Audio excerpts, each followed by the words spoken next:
Look, Stanley, I think perhaps we've gotten off on the wrong foot here. You got on the wrong foot. I'm not your enemy, really, I'm not. I realize that investing your trust in someone else can be difficult, but the fact is that the story has been about nothing but you all this time. There's someone you've been neglecting, Stanley.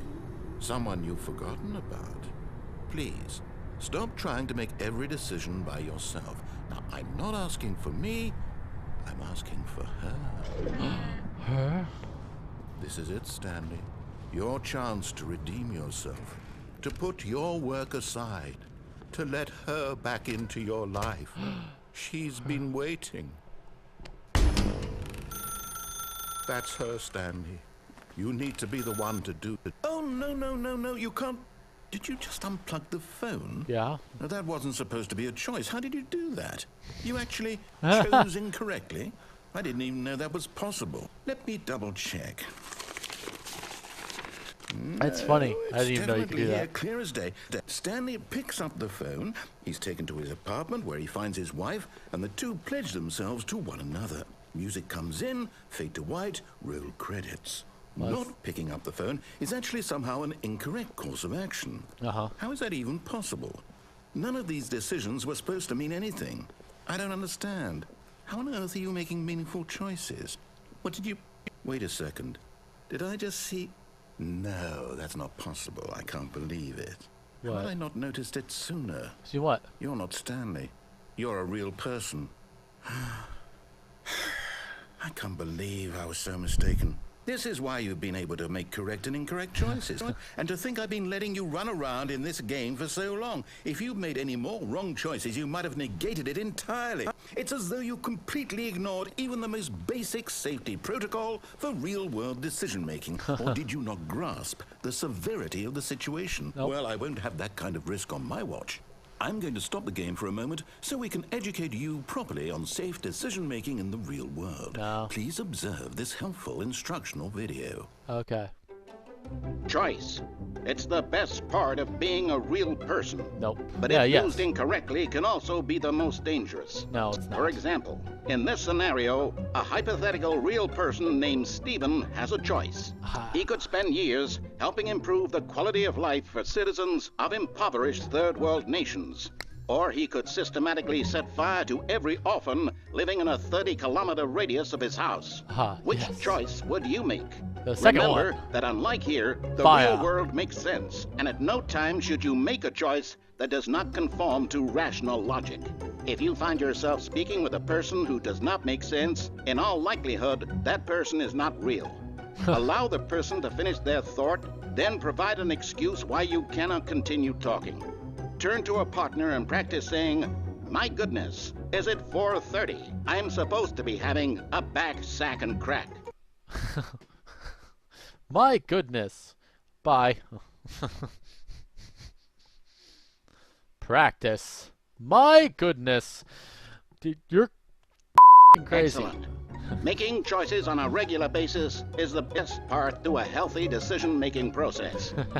Most medical professionals recommend making at least 8 choices per day. Do you make more than 8? Less? And finally, if you begin to wonder if your choices are actually meaningful and whether you'll ever make a significant contribution to the world, just remember that in the vast infiniteness of space, your thoughts and problems are materially insignificant, and the feeling should subside. At this time, your instructor will guide you in an exercise to test and reinforce the material covered in this video. All right. Thank you. Welcome back.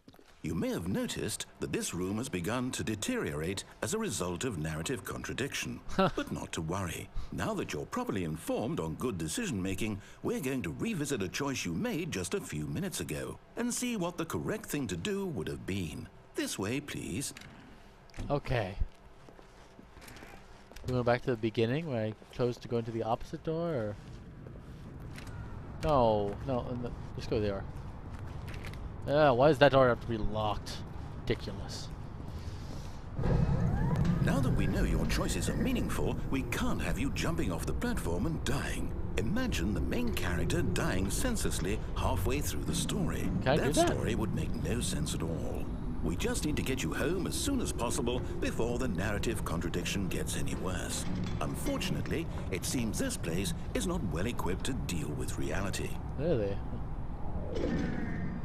It's an escape.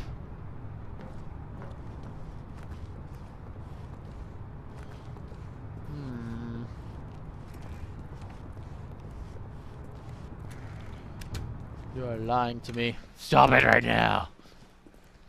What are we doing? We going all the way back to the door? Almost there. You'll take the door on the left, back to the correct ending. The story will have resolution once again, and you'll be home free in the real world. I guess. Lame. Now remember, all you need to do is behave exactly as Stanley would. That means choosing responsibly and always putting the story first. I'm quite sure you'll be up to the task. Just follow my lead and you'll be fine. Okay. All right. When Stanley came to a set of 2 open doors, he entered the door on his left. All right. No! Why did you do that? Quickly, hurry back in the other direction. Perhaps we're not too late. But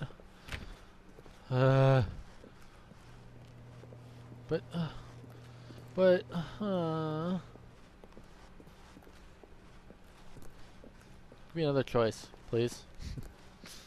Oh, it's ruined. I can't believe, after everything we talked about, that my story, you've destroyed my work. Why? For what? What did you get out of that? What did you think was so special about seeing the game undone? Left here like so much garbage. It's worthless now. And what am I supposed to do? Even if there were a way to continue, would it be worth it? Yes. To know that my story is now incorrect? How can I go back to that? I can't erase that knowledge. I'll have to live with it forever.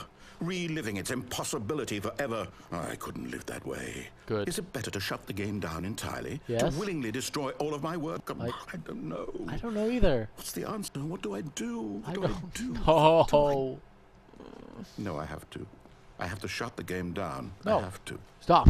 I have to. Don't do it. No! Oh, aliens! Zombies? Peace walkers. I feel like I'm in an apocalypse. Oh, I'm here. I'm still here. Here in this pile of rubbish. With you. You, who thought you were so clever. Now look where we are. My entire game is destroyed. It was the only thing in the world that was mine, and you've run it into the ground. Okay. What, did you think that would be funny? Yeah. You just had to see? Yes. Didn't I impress upon you how important it was to be like Stanley? No. He actually knows how to do what I tell him to. He understands that if I say to do something, there's a damn good reason for it. He's boring! That thought hadn't even occurred to you. You're a liar! That there's a world outside of you. You're a child. You're a dick. My story. If you'd just gone through the door on the left, you would have seen it. There was a whole underground facility. You would have destroyed it and been victorious. Yes. It would have been so perfect. I worked so hard on it. I tried so hard. Behave exactly as Stanley would. That means choosing responsibly and always putting the story first. I'm quite sure you'll be up to the task. Just follow my lead and you'll be fine. All right. When Stanley came to a set of 2 open doors, he entered the door on his left. Got it. Go on the door on the right. Yeah. No! Why did you do that? Quickly, hurry. Behave exactly as Stanley would. Got it, that right. means choosing responsibly and always putting the story first. He's just gonna do it I'm over. quite sure you'll be up to the task. Just follow my lead and you'll be fine. All right. When Stanley came to a set of 2 open doors, he entered the door on his left. Do it again. No! Why did you do that? Quickly, hurry. Black. He's gonna Behave exactly as Stanley would. Fine, I'll go That left. means choosing Responsibly and always putting the story first. I'm quite sure you'll be up to the task. Just follow my lead and you'll be fine. All right. This guy only came to a set of 2 open doors. He entered the door on his left. I guess.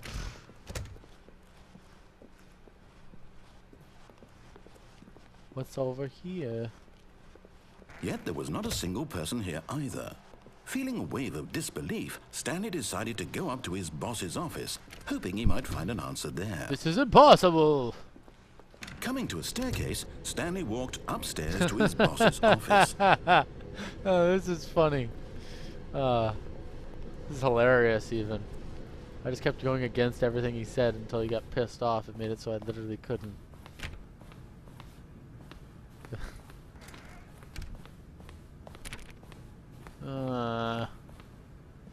Stepping inside his manager's office, Stanley was once again stunned to discover not an indication of any human life. Shocked, unraveled, Stanley wondered in disbelief who orchestrated this, until he saw the door with a voice receiver next to it. Surely behind this door lay all the answers to his questions. And beyond all probability, he knew the passcode. He had seen it on his boss's computer just last week. Nightshark 115. Was this the code to open the door? Would it still work? There was only one way to find out. Stanley had been trained never to speak up, but now he would draw from within himself the courage to face the unknown. All right. He drew a sharp breath and then spoke the code. Nope, didn't do that.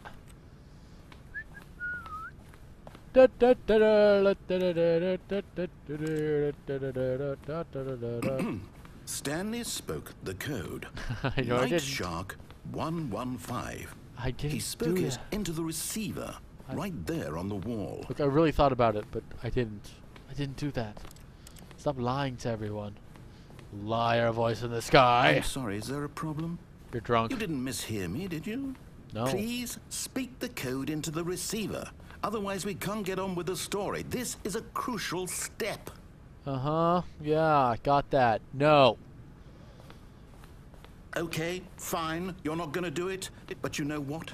It's pretty humiliating to bring you this far, only for you to suddenly decide you have better things to do. I asked you for this one single thing, for your respect. The kind of respect Stanley shows for his choices. He knows what it means to take a story seriously. No, he If doesn't. you didn't want to see what I had to show you, then why did you come here? You had a choice, you know. You could have gone through the door on the right. You could have done whatever the hell you wanted over there. Why did you come this way? Speak. Say something to me. Explain yourself, you coward. He's so angry. When Stanley came to a set of two open doors, he entered the door on his left. God, he's ugly. Stanley? Hello? Are you... Is everything okay? Stanley, please. I need you to make a choice. I need you to walk through the door. Are you listening to me? Can you hear me? Is everything all right? Stanley, this is important. What? That's the ending? The story needs you. It needs you to make a decision. It cannot exist without you. Do you understand me? Whatever choice you make is just fine. They're both correct. You cannot be wrong here. We can work together. I'll accept whatever you do. I simply need you to take that step forward, please. Choose. Do something. Anything. This is more important than you can ever know. I need this. The story needs it. So, you hear me? Are you there? Are you listening to this? Stanley, are you there? Okay. It's okay, I can wait. You need time to decide. Time to make sure your choice is correct. That is the best choice. That's all right. I'll wait for you to decide what's the right thing to do. Take as much time